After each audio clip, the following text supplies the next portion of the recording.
To complement and complicate this process of self-awareness, becoming self-aware, uh, is this phantasmagoric carnival of forms. These forms, these masks, inoculate us from ourselves and from others, and it creates a great differentiation and a production of individuality.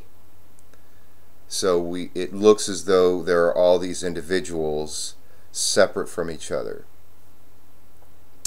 because ultimately at that root ground of our being we're all one. And in order for life to exist, in order for there to be time and space, everything has to separate itself, very much like I was talking in my previous journal entry today about at the Big Bang. That's when time started. Before the Big Bang, everything was one. All matter was bound together, and then it exploded. And once it exploded, time began. And then the process of the development of a universe occurred. And it's still spreading out today. We're still in the process of spreading out, which eventually it'll start doing this, entropy, something along those lines. Everybody's got a name for something. Which names are just more of that principle of individuality. But what I'm getting at is that all these forms protect us from that realization, but also they affirm time, and they affirm individuality, and they affirm each separate life.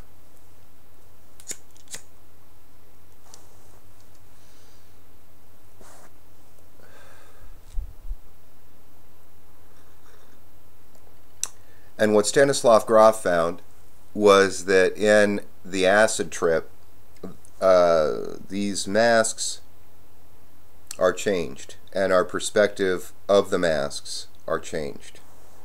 And he has his process. He says in the Adventure of Self-Discovery, he shows this phase of development which duplicates the original birth process, and that original unity was actually the baby inside the womb.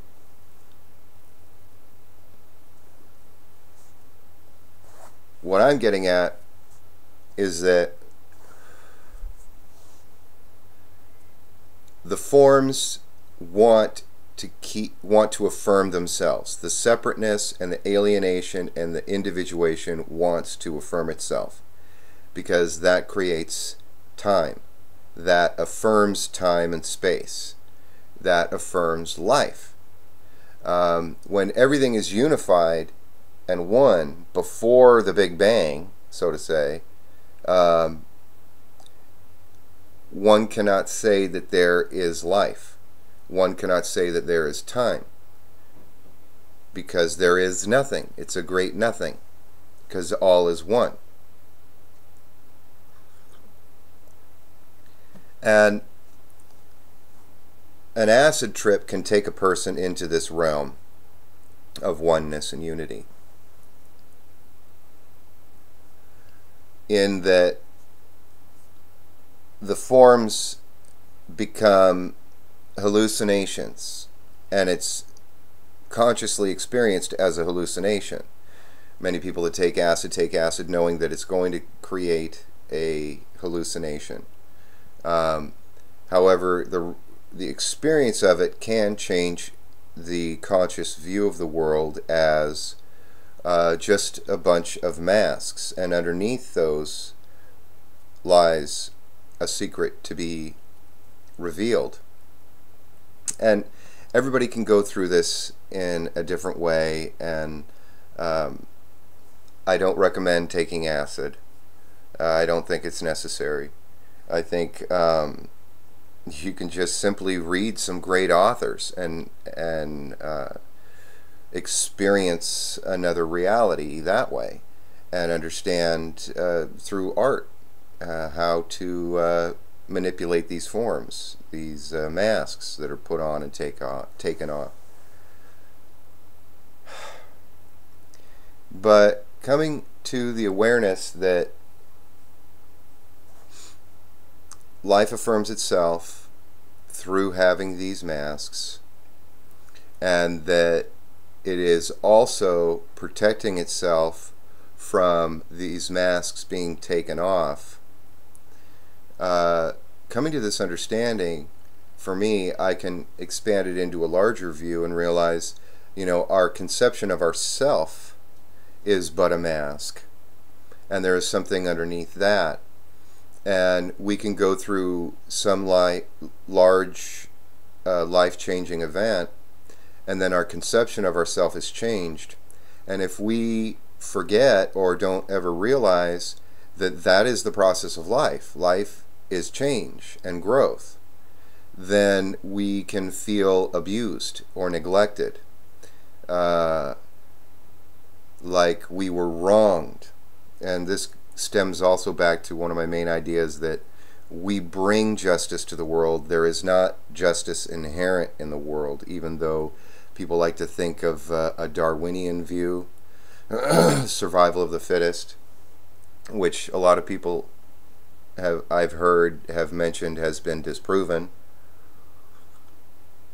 For me, it's just another phase of developmental understanding and self-awareness. These things are glommed onto. It's sort of like nuclear power, or the gun, or democracy, or feminism. These things are latched onto as a reality, as a mask to be worn for a time, so that we can get the realization. But the realization has to do with something deeper, that which informs it. It's a secret agent informing the mask.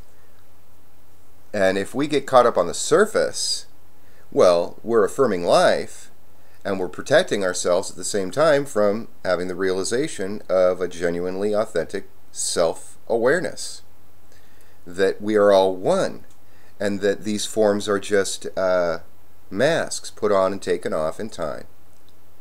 But for a great many people who realize this, that's a big negation, not an affirmation, where they say, well, then that means none of us matter.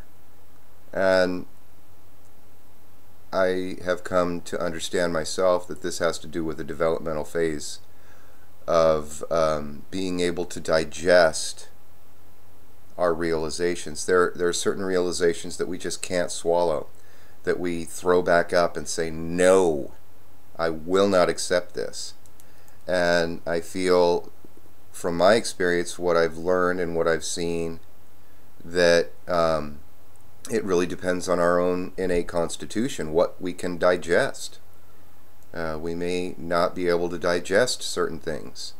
Some people are allergic to peanuts, but they could still have a wonderful life. They can be fully realized people even though they're allergic to peanuts. This is what complicates rather than complements the realization, is that we can get all caught up in the forms. And I see a great many people profiting off of these masks, just putting on a mask, and it's just a mask, and it's not their genuine self. And when I look at them, I see severe neglect, neurosis, a refusal to grow up is what Campbell called neurosis in one of his books. I can't remember which one. I think it was in the Masks of God series somewhere. And the growth process is the ability to assimilate and digest new experiences, which requires the realization that informs as a secret agent the form of what we've experienced. So we experience a form, but underneath that is a secret agent that informs the form. And when we're looking for the secret agent underneath the surface, we come in contact with a more unified realm, to use a term.